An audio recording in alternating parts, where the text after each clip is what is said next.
Student, आप सभी लोगों के अपने YouTube channel Rathore study point में बहुत बहुत स्वागत है। हम लोग बिहार डीएलएड प्रवेश परीक्षा 2022 की साइंस के इम्पोर्टेंट क्वेश्चन, एकदम बिल्कुल वायरल क्वेश्चन प्रैक्टिस सेट 1 लेकर आ चुके हैं। तो चलिए शुरू करते हैं। परीक्षा में जाने से पहले इन सभी प्रश्नों को एक बार जरूर देख लीजिए, काफी इंपॉर्टेंट प्रश्न है, वीवीआई क्वेश्चन है। चलिए सभी प्रश्न को एक एक कर करके हम लोग समझेंगे।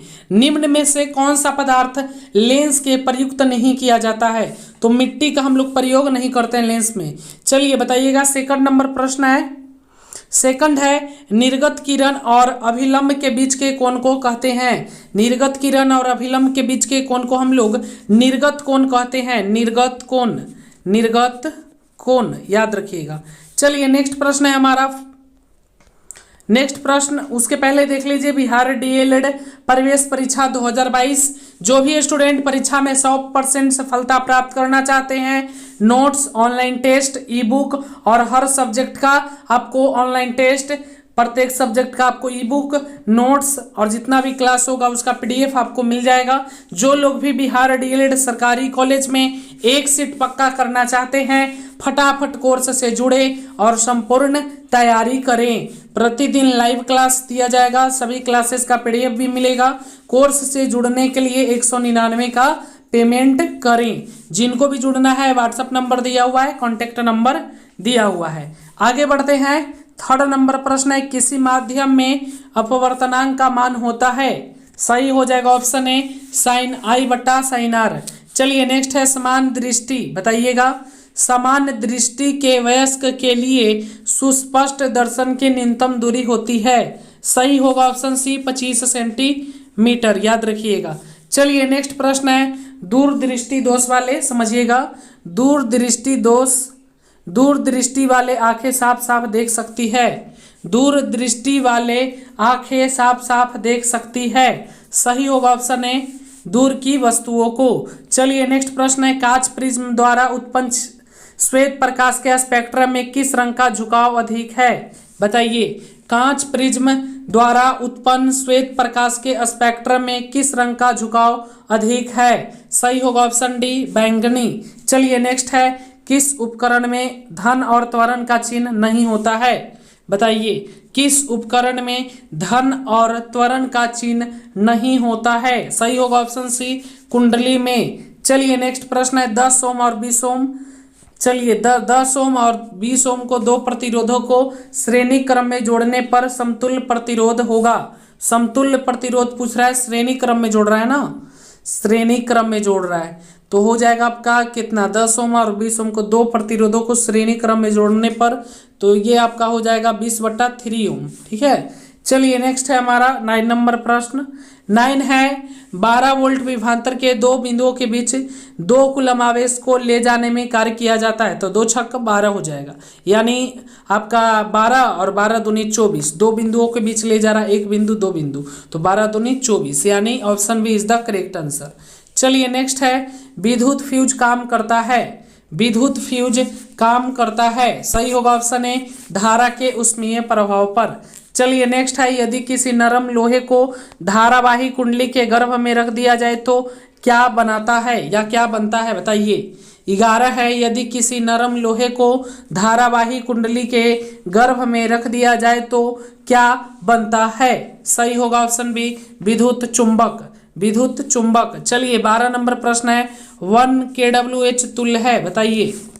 चलिए सही हो जाएगा ऑप्शन बी, 3.6 × 10⁶ जूल याद रखिएगा। किलोवाट घंटा है, 1 किलोवाट घंटा होता है 3.6 10⁶ जूल।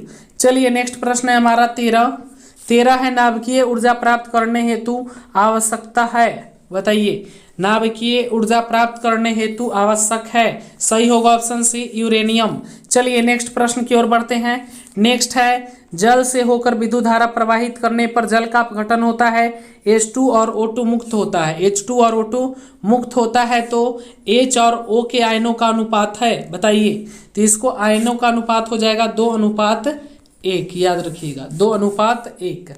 चलिए नेक्स्ट है 15 नंबर प्रश्न है, भोजन का पचना तथा पकाना किस प्रकार की अभिक्रिया है? 15 भोजन का पचना तथा पकाना किस प्रकार की अभिक्रिया है? तो हो जाएगा उपचयन अभिक्रिया, उपचयन अभिक्रिया।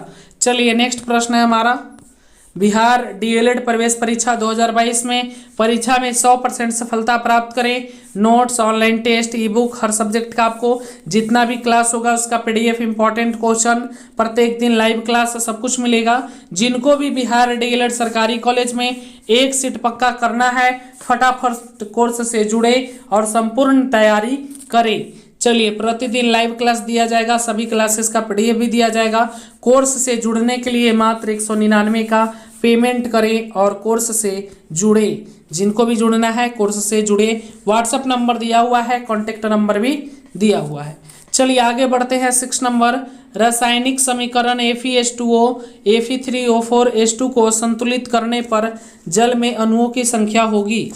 चलिए सही हो जाएगा ऑप्शन सी 4।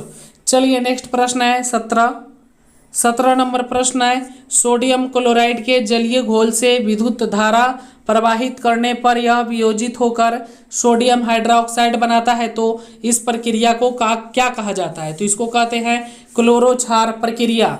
चलिए चीनी का आणविक सूत्र क्या है? चीनी का आणविक सूत्र क्या है? सही होगा C12H22O11। चलिए नेक्स्ट है, हमारा शरीर किस पीएच परास के अंदर कार्य करता है? हमारा शरीर किस पीएच परास के अंदर कार्य करता है? सही होगा ऑप्शन डी 7 से 7.8। चलिए नेक्स्ट है हमारा 20, निम्नलिखित में से किसे चाकू से काटा जा सकता है? बताइए। तो सही हो जाएगा लिथियम को। चलिए नेक्स्ट है 21, निम्न में से कौन आयनिक यौगिक है? निम्न में से कौन आयनिक यौगिक है बाबू? CaCl2, याद रखिएगा। चलिए नेक्स्ट है, निम्नलिखित में से कौन उपधातु है? उपधातु है, तो सही होगा ऑप्शन डी Sp।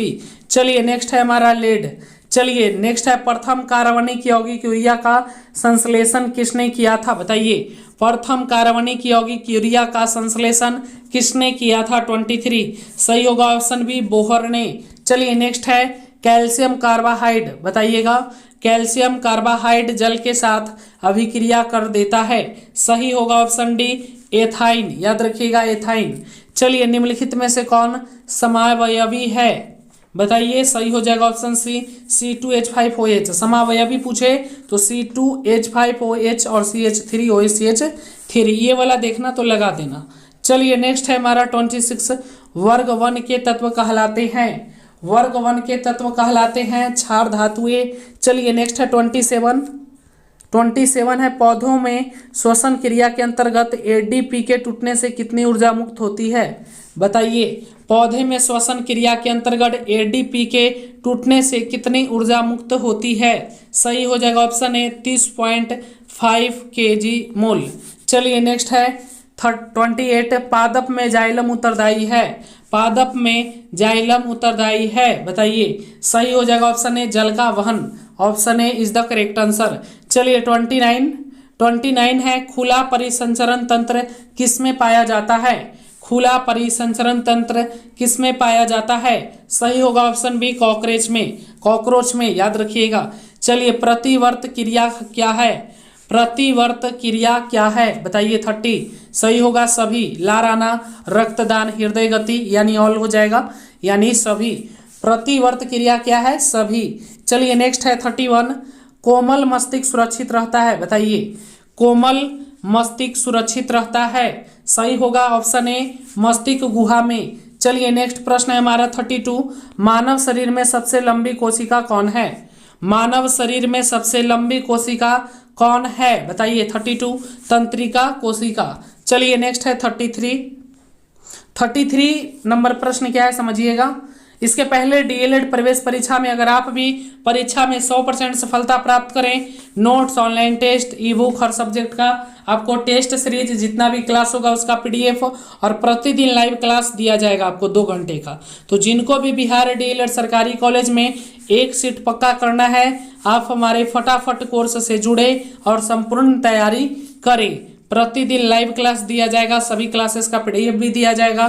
कोर्स से जुड़ने के लिए 199 का पेमेंट करें। जिनको भी लेना है कोर्स, व्हाट्सएप नंबर दिया हुआ है, कॉन्टेक्ट नंबर दिया हुआ है। चलिए 33 क्या है? मुकुलन द्वारा प्रजनन किसमें होता है? मुकुलन द्वारा प्रजनन किसमें होता है? सही हो जाएगा ऑप्शन बी ईस्ट में, याद रखिएगा। चलिए नेक्स्ट है 34, फूल में नर जननांग होता है, फूल में नर जननांग होता है, सही होगा पुंकेसर में। चलिए नेक्स्ट है 35, मनुष्य के 22 जोड़े क्रोमोसोम को क्या कहते हैं, मनुष्य के 22 जोड़े क्रोमोसोम को क्या कहते हैं, सही होगा ऑटोसोम। चलिए नेक्स्ट है 36, पक्षी और चमगादड़ के पंख है, बताइए, तो ये है समजातंग। चलिए 37 है, प्राथमिक उपभोक्ता कहलाते हैं, सही होगा शाकाहारी। चलिए नेक्स्ट है 38, ओजोन को एक अणु में परमाणु की संख्या होगी, ओजोन के एक अणु में परमाणु की संख्या होगी, 38 का हो जाएगा ऑप्शन सी 3। चलिए 39 है, 39 पेट्रोलियम का उपयोग होता है, पेट्रोलियम का उपयोग होता है, सही हो जाएगा ऑप्शन डी इनमें से सभी में। चलिए 39, कोयले का मुख्य स्रोत क्या है, कोयले का मुख्य स्रोत क्या है, सही होगा पौधे।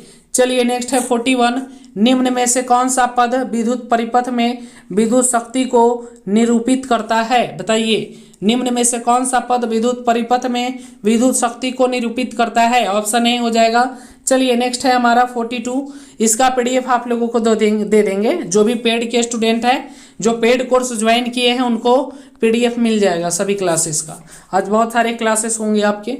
चलिए, तांबे की तार की एक आयताकार कुंडली किसी चुंबकीय क्षेत्र में घूर्णी गति कर रही है, इस कुंडली में प्रेरित विद्युत धारा की दिशा में कितने परिभ्रमण के पश्चात परिवर्तित होता है, तो सही होगा ऑप्शन सी आधे। चलिए नेक्स्ट प्रश्न है, निम्नांकित में से कौन पुनर्दवन का उदाहरण है, निम्नांकित में से कौन पुनरुद्वन का उदाहरण है, 43 का ऑप्शन बी अमीबा, याद रखिएगा अमीबा। चलिए नेक्स्ट है, कौन सा अजैव निम्नीकरण कचरा है, कौन सा अजैव निम्नीकरण कचरा है, 44 का होगा ऑप्शन सी थर्माकोल, याद रखिएगा। चलिए नेक्स्ट है 45 क्या है जो समझिए, टिंडल प्रभाव प्रकाश की कौन सी परिघटना को प्रदर्शित करता है, बताइए, तो ये प्रदर्शित करेगा आपका प्रकाश का परिकिरणन, option D is the correct answer. चलिए, पुष्प का नर जननांग कहलाता है, पुष्प का नर जननांग कहलाता है, 46 सही हो जाएगा पुंकेसर।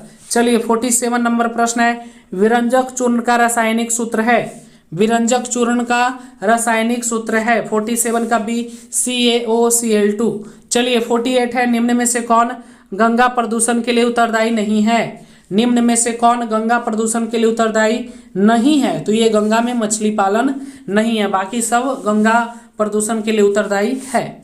चलिए ठीक है, अब गंगा में कपड़ा धो रहा है तो इससे प्रदूषण फैलेगा, गंगा बर्बाद होगा, गंगा में जले सबको बहाना, गंगा में रासायनिक अपशिष्ट का उत्सर्जन करना। तो चलिए आज के क्लास को मैंने समाप्त कर दिया है, इसका पीडीएफ आप सभी लोगों को मिल जाएगा। और सभी स्टूडेंट जो भी डीएलएड के स्टूडेंट हैं, बहुत बड़ी वैकेंसी आने वाली है, इसलिए सभी लोग तैयारी में जम के लग जाइए। और जो लोगों को पेड कोर्स लेना है ले लीजिए, पेड कोर्स का मात्र 199 रुपया लग रहा है, धमाका है। जिनको भी ज्वाइन करना है नीचे व्हाट्सअप नंबर दिख रहा होगा, व्हाट्सअप करके आप कोर्स को जरूर ज्वाइन कर लें। धन्यवाद।